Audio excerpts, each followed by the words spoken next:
Hey, bonjour tout le monde, j'espère que vous allez bien. Bienvenue sur Xavki. Je tenais à faire une petite vidéo pour souhaiter bienvenue à tous les nouveaux abonnés. Donc ça c'est assez récent. Il y a un gros pic, une explosion d'abonnés au cours des 2 derniers mois, un petit peu moins, lié à pas mal de choses, hein. D'une part, parce que j'ai fait cette vidéo sur ces vidéos sur un cluster cube sur Raspberry qui a valu pas mal de partages à droite à gauche. Donc ça c'est vraiment cool. En même temps je remercie le site aussi Framboise 314 qui est une référence on va dire française au niveau de Raspberry, qui a bien voulu partager un article qui présentait cette installation, même si en soi il n'y a pas grand chose de très compliqué, c'est juste mettre d'un côté Raspberry et toute cette simplicité d'accès, et puis de l'autre côté Kubernetes avec, j'ai créé un rôle d'ailleurs. Si vous allez sur Galaxy, vous marquez Priximo Galaxy CubePy ou quelque chose comme ça, j'ai créé un rôle spécifique pour le déploiement sur Raspberry. Bon, il n'y a pas pas une grosse différence entre l'installation sur Raspberry ou sur une installation standard, mais en tout cas voilà, c'est assez sympathique. De même, j'ai créé une playlist que vous pouvez retrouver. Alors on va se mettre sur les playlists à ce moment-là. Une playlist Vagrant dédiée au déploiement. Voilà, donc je l'ai appelé Vagrant par l'exemple, et vous avez Vagrant K8S. Cette playlist a la vocation, ni plus ni moins, qu'à vous expliquer comment déjà d'une part utiliser Vagrant, parce que je trouve cet outil vraiment bien. Je suis assez fan de la stack HashiCorp, donc avec Vagrant, Packer, Terraform, Consul bien sûr. Et donc là voilà, le but c'est d'apprendre à utiliser Vagrant tout en s'installant un cluster cube en machine virtuelle pour pouvoir le déployer quand on le souhaite, et puis faire des tests avec cube. Puis quand on le souhaite plus, éteindre tout simplement tout ça tranquillement. Donc là voilà, donc ça aussi ça a occasionné pas mal de vues, pas mal d'abonnés, donc ça c'est assez cool.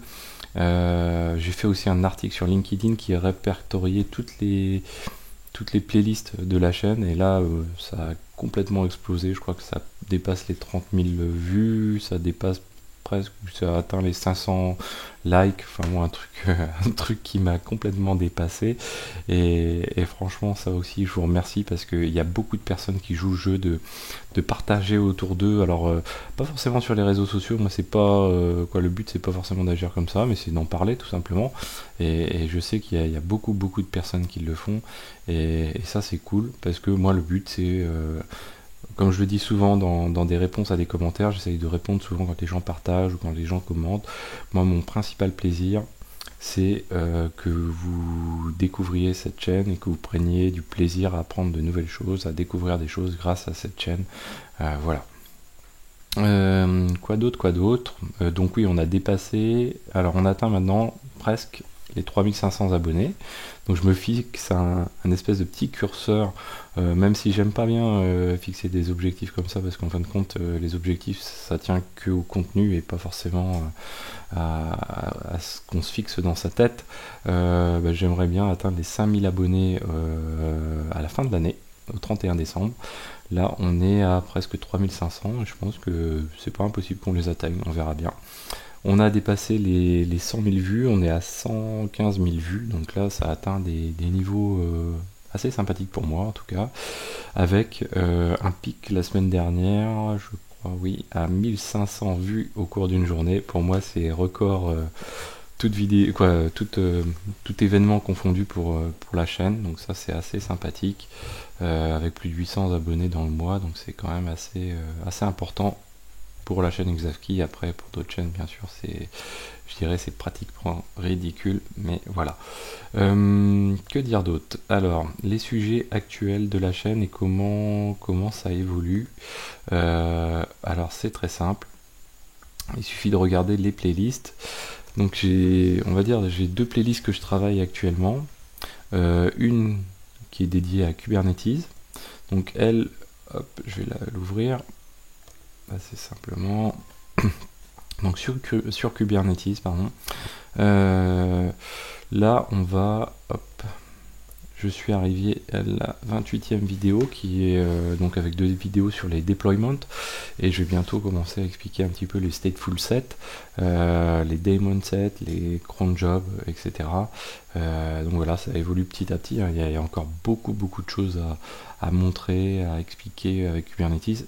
Et je vous le cache pas, c'est que j'apprends aussi pas mal de choses en même temps, hein. C'est aussi pour ça que je fais les vidéos sur Xavki, parce que voilà, ça permet de compléter son savoir, pour ma part en tout cas. Et l'autre chose, c'est qu'en fait, ça faisait un moment que ça me trottait dans la tête. J'étais bien parti sur Kubernetes, et puis en fin de compte, je me suis intéressé à autre chose, un domaine que je connaissais un petit peu mieux, et que je voulais continuer à, on va dire, à pratiquer un petit peu en matière de connaissances, c'est-à-dire PostgreSQL. Et là, pour le coup, ça marche aussi assez fort avec des partages de plein de gens de la communauté Postgres, qui est des gens qui, je pense, qui ont un niveau 10 000 fois supérieur au mien, mais qui pour le coup partagent ces vidéos. Alors c'est vrai que moi, l'intérêt de la chaîne, c'est vraiment la vulgarisation, et là, vous voyez que j'en suis arrivé à la 25e, je crois que je vais tourner ce soir tout à l'heure la 28e vidéo, avec notamment la réplication manager, Keep Alive Day. Là ça va être vraiment les vidéos que je vais tourner ce soir. Et puis après on verra Patroni par exemple. Il y a encore pas mal d'autres petites choses à voir avec Postgres, mais voilà quoi, c'est assez, je trouve que finalement j'ai eu du mal à me lancer dessus, à trouver vraiment le plan qui permettait de coller un petit peu à cette vulgarisation, parce qu'il faut trouver l'angle d'attaque entre guillemets. Et là, je me suis bien trouvé dessus, et au final, du coup, j'ai fait une brève pause sur Kubernetes pour m'orienter vers Postgres. Mais voilà, ça se passe bien. Que dire d'autre? Si on balaye les choses que je voulais vous dire. Alors c'est pareil. À la suite de mes vacances, j'ai fait une petite pause de 2 semaines, mais ça s'est pas vu en termes de programmation. Là j'ai repris, et puis en fin de compte, ce que je m'aperçois, c'est que si je me pousse à faire trop de vidéos par semaine, donc parce que je les programme assez longtemps à l'avance, là je suis arrivé courant décembre, j'ai tendance à avoir moins le temps pour moi-même, pour acquérir des connaissances, des compétences. Et de fait, sur le long terme, ça joue aussi au niveau de la chaîne, parce que c'est des choses que je vais pouvoir en moins vous apporter. Et donc je trouve, faut que j'arrive à trouver le bon équilibre. En gros, donc je tournais à 4 vidéos par semaine, 4-5 vidéos par semaine. Je pense que à partir d'un moment, vers la fin de l'année, je re-switcherai vers 3 vidéos par semaine. 4 vraiment ce sera un petit peu plus peut-être exceptionnel, mais le but étant de vous proposer du contenu assez régulier. Je sais que j'ai des gens qui ont des retours assez sympathiques. Il y a des gens qui me disent qu'ils, lorsqu'ils prennent leur petit déj le matin, regardent les vidéos de Xavki. Je trouve ça, pour ma part en tout cas, très touchant, très rigolo, parce qu'en fait, pour tout vous dire, c'était un peu le rêve que j'avais dans ma tête. C'est de se dire que les gens, à un moment de leur journée, vont consacrer un temps à cette chaîne. Alors moi, je voyais plutôt ça au niveau des transports en commun, parce que c'est pour ça que j'essaye d'être assez bref, parce que je fais pas toujours. Là, je suis pas en train de le faire, je pense. Mais voilà, c'est assez cool. Autre événement, la semaine prochaine, je fais mon premier meet-up dédié à Consul. J'aurai l'occasion de faire une vidéo spécifique sur ce meet-up, où je vais rebalayer vraiment l'ensemble des choses que j'ai pu découvrir avec Consul, et qui peuvent vous apporter des éléments. En meet-up ou dans cette vidéo, l'objectif c'est pas d'être... moi je suis pas un champion du monde de la techno. Je suis quelqu'un qui aime vulgariser les choses, et qui aime les choses simples. Et du coup, je rentre pas forcément dans le détail du détail. C'est pour ma part, c'est un point où j'aimerais peut-être aller plus loin. Mais si je le fais, en fait, je passerai pas d'autre temps sur autre chose. Et puis après, on a tous un capital temps qui est limité. Donc voilà, c'est quelque chose que faut pas s'attendre, si je fais un meet-up, si je fais quelque chose à du haut niveau technique. C'est plus du partage. Sur Consul, c'est plus donner l'idée, c'est-à-dire de savoir tous les cas de figure, une partie des cas de figure d'utilisation qu'on peut en faire, de donner les idées de ce qu'on peut faire, comment les faire, comment les configurer, mais pas forcément expliquer dans le détail de comment fonctionne l'outil lui-même très très finement, de tout ce qui est en back-end derrière, le développement, etc. Il y a des gens de toute façon qui le feront 10 000 fois mieux que moi. Moi, je n'ai pas ce niveau de connaissance-là. Voilà. Après, je tiens à vous remercier aussi. Il y a beaucoup de gens qui m'ont sollicité et qui me sollicitent encore pour des opportunités, pour des choses. Alors ça, c'est pareil, ça fait partie de quelque chose qu'il faut que j'ancre un petit peu dans ma tête, de rationaliser le temps.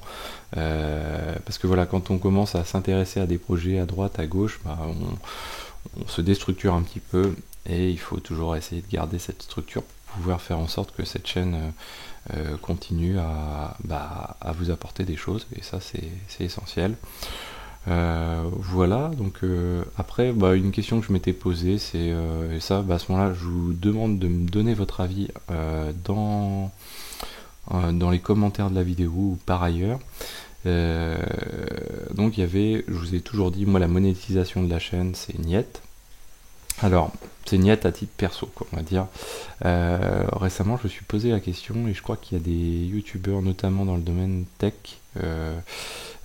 donc Adrien Linux, je crois, je sais pas s'il va m'entendre, mais je crois qu'il commercialise il commercialise les vidéos, mais en fait l'argent qu'il en dégage de cette commercialisation, il l'utilise à des fins, à de bonnes fins, on va dire, et pas à ses fins personnelles, mais pour aider des associations ou autres. Et moi, quelque part, je me dis que je ferais bien un peu la même chose, c'est-à-dire avec ces revenus générés. Alors moi, ça n'a rien à voir avec l'aspect tech ou l'aspect open source. C'est que je croise tous les matins, et souvent je donne un petit quelque chose le matin à des gens qui sont dans le besoin. Et je me dis, voilà, en fait, avec cet argent que je pourrais gagner, alors ça sera pas des 1000 et des 100, et ça pourra contribuer à aider peut-être des personnes dans le besoin. Et je me dis, voilà, pourquoi pas le faire. Vous, entre guillemets, ça vous coûterait rien, si ce n'est que d'avoir de la pub de temps en temps et de la skipper éventuellement. Mais moi, quelque part, ça permettrait de trouver encore plus de plaisir à faire les vidéos de la chaîne, et de trouver un supplément de motivation avec ce revenu dégagé que je pourrais ensuite redistribuer, entre guillemets. Ça sera jamais des grosses sommes, mais redonner à des personnes qui sont dans le besoin. Parce qu'il y a des... je travaille en région parisienne, et on voit des choses où la société est quand même dure. Alors j'en fais partie de cette société, je contribue à ce qu'elle soit dure, ça je me le cache pas, mais par moments c'est assez perturbant, quoi, en fait. Par exemple, moi ça m'arrive de marcher dans la rue, j'ai mon petit café à la main, mon petit cappuccino, je sais pas quoi, et en fait on croise des gens qui ont même pas à manger, qui sont vraiment dans la rue, et voilà, c'est un petit peu difficile tout ça, quoi. Voilà, donc merci en tout cas à tous les nouveaux abonnés. N'hésitez pas à me dire ce que vous pensez par rapport à tous ces projets. Au niveau des meet-up, donc là je fais un meet-up mardi 24.